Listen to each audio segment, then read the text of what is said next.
Silakan duduk. Shalom, selamat malam Bapak Ibu sekalian.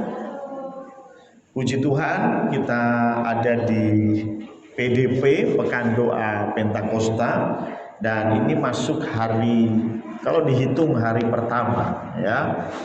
Dan saya mau setiap hari kita bawa satu aja, nggak usah banyak-banyak, satu aja apa yang firman Tuhan coba sampaikan, tangkap, bawa pulang, satu aja. Karena itu saya nggak mau banyak panjang lebar bicara, tapi saya harap Bapak Ibu bisa fokus 10-15 menit untuk menangkap satu saja dan bawa pulang. Tema pertama hari ini adalah Roh Allah itu apa? Apa itu Roh Allah? Roh dalam bahasa Ibrani ruah ya. Dan dalam bahasa Ibrani dan bahasa Yunani kurang lebih inti poinnya sama. Roh atau ruah itu adalah semangat. Itu ada di Amsal 18 ayat 14. Ada juga bicara tentang hati, hatinya Allah kalau Roh Allah. Kejadian 26 ayat 35. Ada juga bicara tentang hembusan, tiupan, itu ada di Ayub 4 ayat 9. Juga roh ini diterjemahkan sebagai angin. Ada di Ayub 6 ayat 26. Juga di Kisah Para Rasul 27 ayat yang ke-40. Dan roh ini bertiup ya. Roh ini juga artinya bertiup. Karena itu tertulis di Yohanes 6 ayat 18 dalam terjemahan lama, juga di Lukas 12 ayat 55. Percaya saya sudah persiapan. Jadi roh itu semangat, itu angin, roh itu hati, roh itu passion. Dan banyak yang menerjemahkan roh ini adalah tenaganya Allah. Tenaga, roh ini tenaga. Roh ini ada banyak. Ada roh jahat, ada roh manusia, betul ya?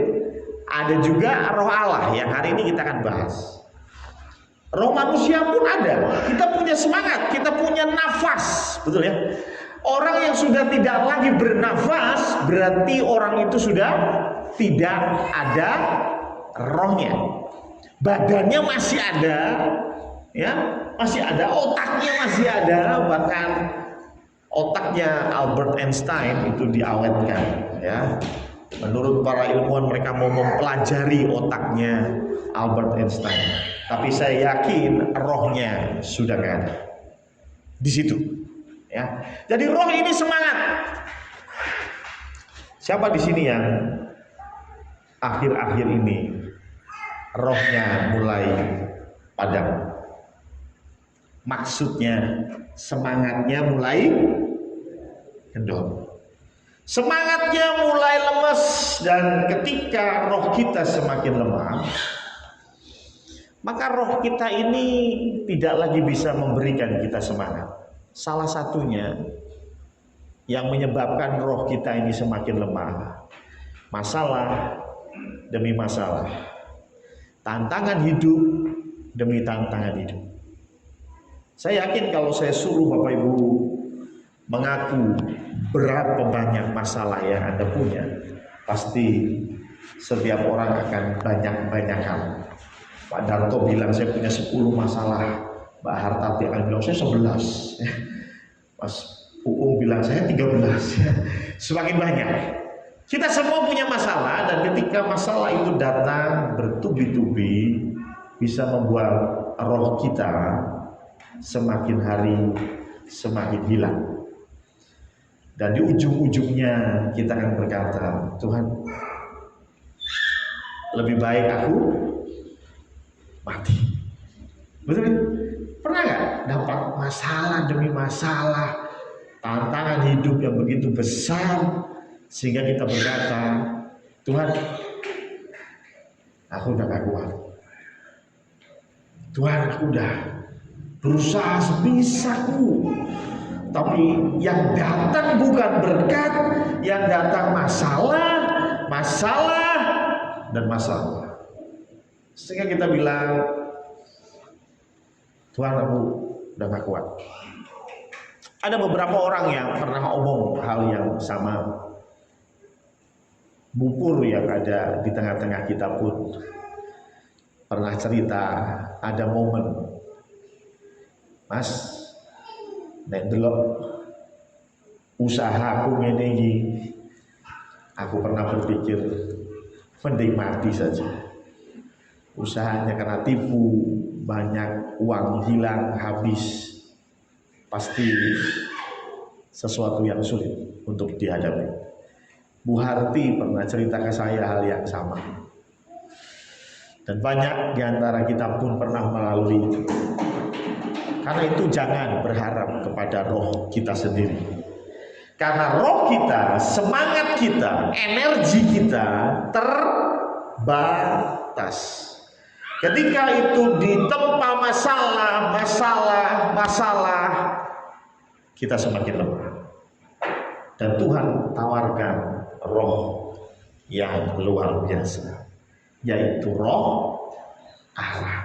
Semangatnya Allah, energinya Allah, nafasnya Allah.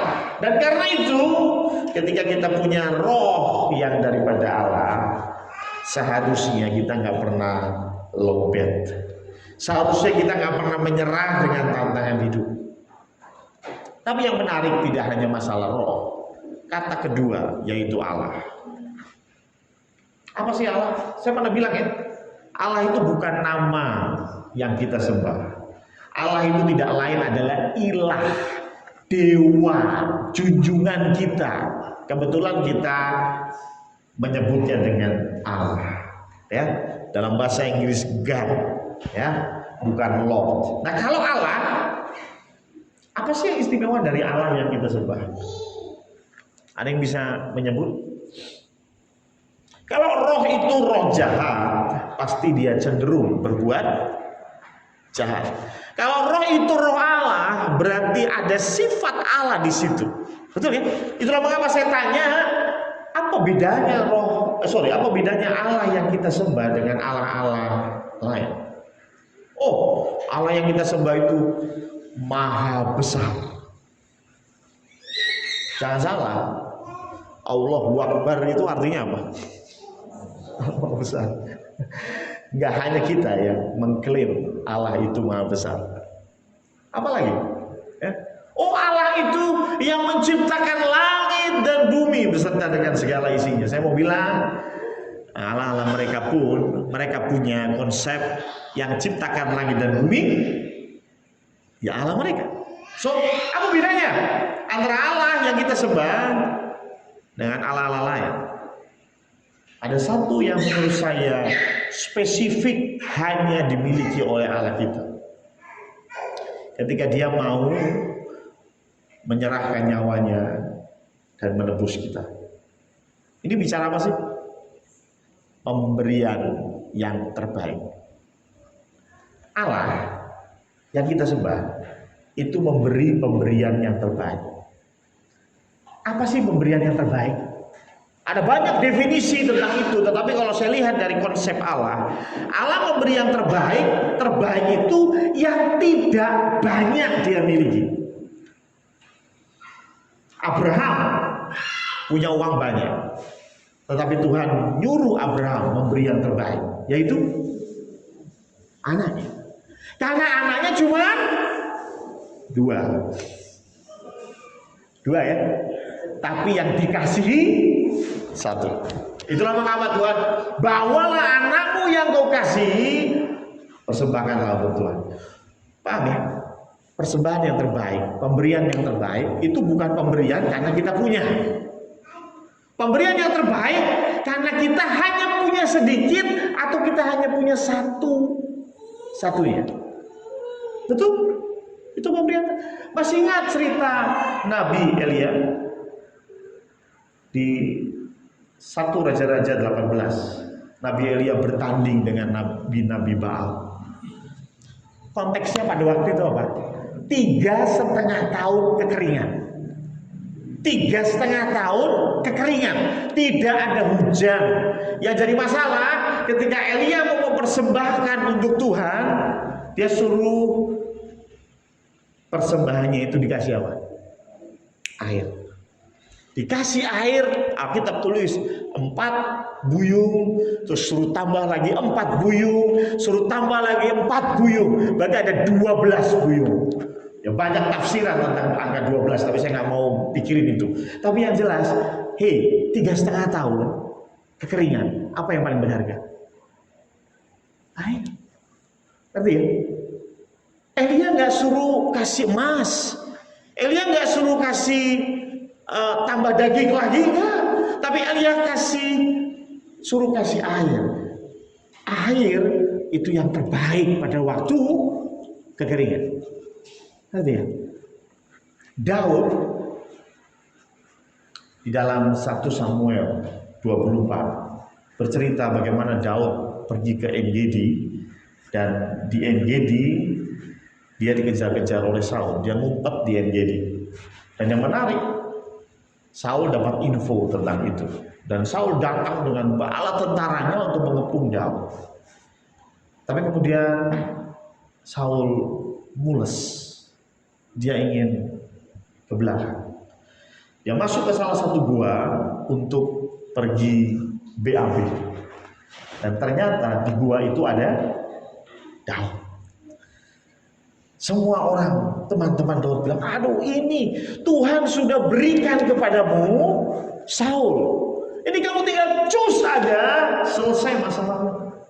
Dan Daud bilang, aku tidak akan menyentuh orang yang diurapi oleh Tuhan. Tapi yang menarik, coba bayangin, Daud dikepung dengan ratusan ribuan tentaranya Saul. Apa sih yang hilang dari dirinya? Saya kalau ada di posisi Daud, pasti saya kehilangan damai sejahtera. Saya akan kemerungsung, saya akan ketakutan, betul ya? Saya akan tidak bisa menikmati hidup ini, gitu ya. Tapi yang menarik, di tempat itu Daud menulis satu lagu. Di tempat En-Gedi, Daud menulis satu lagu. Ada yang tahu lagunya? Mazmur 23. Tuhan adalah gembalaku, takkan kekurangan aku. Ketika saya melihat liriknya, menyanyikan lagu ini penuh dengan ketenangan. Lagu ini penuh dengan kedamaian. Padahal waktu Daud tulis, itulah yang tidak ada di dalam dirinya. Itu pemberian Daud yang terbaik. Karena pada waktu itu, kedamaian, ketenangan sangat sulit dicari. Ngerti ya? Pemberian yang terbaik bukan ketika engkau punya banyak, tapi pemberian yang terbaik ketika engkau hanya punya satu-satunya, hanya punya sedikit, dan engkau berikan itu. Itu pemberian yang terbaik. Allah Bapa cuma punya satu anak tunggal, dan dia berikan itu untuk kita. Itulah mengapa saya bilang ini Allah kita, Allah yang memberikan yang terbaik buat kita. Pertanyaannya, kalau kita penuh dengan roh Allah, kita punya roh Allah, salah satu yang menurut saya menjadi indikasi apakah engkau sudah memberi yang terbaik. Oh sudah Pak Pendeta, tiap minggu itu saya persembahan 1 juta. Apakah 1 juta itu engkau berikan di tengah-tengah kemiskinanmu? Oh enggak, kebetulan dapat THR 12 juta. Nah, itu bukan pemberian yang terbaik. Ngerti ya? Saya tahu mungkin di saat ini ada di antara kita yang sedang bersedih, sedang ada masalah, sedang ada tantangan hidup. Mungkin waktu 24 jam kayaknya nggak cukup. Dan karena itu menurut Anda, waktu adalah yang paling berharga buat engkau. Saya mau bilang, kalau waktu adalah yang paling berharga buat engkau, berikanlah waktumu untuk Tuhan. Saya nggak bilang harus ke gereja loh ya. Oh berarti kalau saya kekurangan waktu saya harus sempatkan diri ke gereja. Sudah punya waktu untuk doa pagi? Aduh Pak Pendeta, ini saya tuh waktu 24 jam itu kurang Pak Pendeta.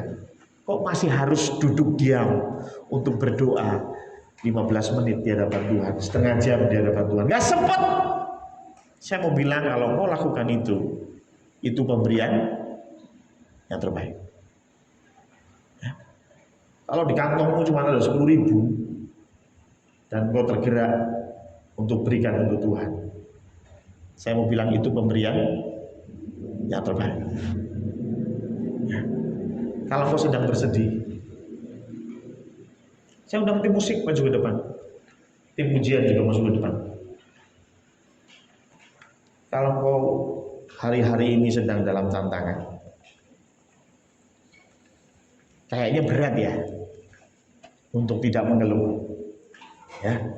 Kayaknya berat untuk Anda tidak komplain sama Tuhan. Tuhan, kenapa hidupku seperti ini? Mungkin menurut kita sudah baik untuk kita tidak komplain. Ya, ada di antara kita yang kena masalah luar biasa, kena tantangan hidup yang luar biasa. Roh kita semakin kecil, semakin kecil, semakin kecil. Tapi ingat, ada roh Allah yang penuh dengan kuasa, penuh dengan semangat, penuh dengan tenaga untuk kita bisa memberi yang terbaik. Karena Allah sudah memberi yang terbaik. Mungkin Anda tidak mengeluh dengan kondisi Anda. Anda tidak diberi anak, Anda tidak mengeluh. Pekerjaanmu menumpuk, Anda tidak mengeluh. Suamimu, ya seperti itulah Pak Pendeta, nggak usah diceritain. Anda tidak mengeluh, that's good. Itu bagus. Tetapi belum pemberian yang terbaik. Ketika masalah menghimpit, apa sih yang paling sulit? Buat saya yang paling sulit mengucap syukur. Betul ya?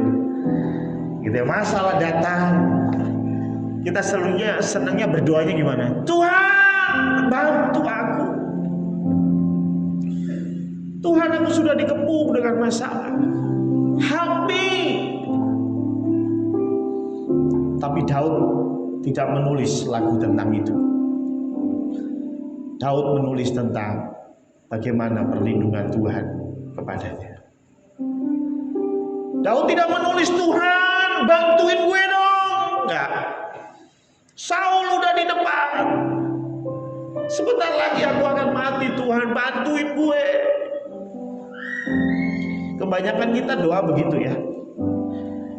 Ketika masalah datang, kita menjerit kepada Tuhan. Semangat yang masih ada, kita gunakan semangat itu untuk menjerit, minta tolong. Saya bilang itu nggak salah, itu oke. Tetapi malam ini kita mau belajar lebih dari itu. Sudahkah kita mengucap syukur? Masalah ada dan tidak ada, tetaplah mengucap syukur. Karena itu, ini yang saya mau kita bawa pulang. Ucap syukur. Masalahmu akan selesai? Saya nggak tahu. Saya nggak bilang ketika engkau mengucap syukur masalahmu akan selesai. Saya nggak bilang begitu loh. Tetapi yang saya tahu ketika ada roh Allah, kita akan memberi yang terbaik buat Tuhan. Ketika dalam masalah yang berat, bukan uang kita kok yang terbaik, bukan mulut kita yang tidak mengeluh yang terbaik, bukan. Tapi ketika ada masalah begitu besar, ketika kita memuji Tuhan, memuliakan Tuhan, buat saya itu pemberian yang terbaik.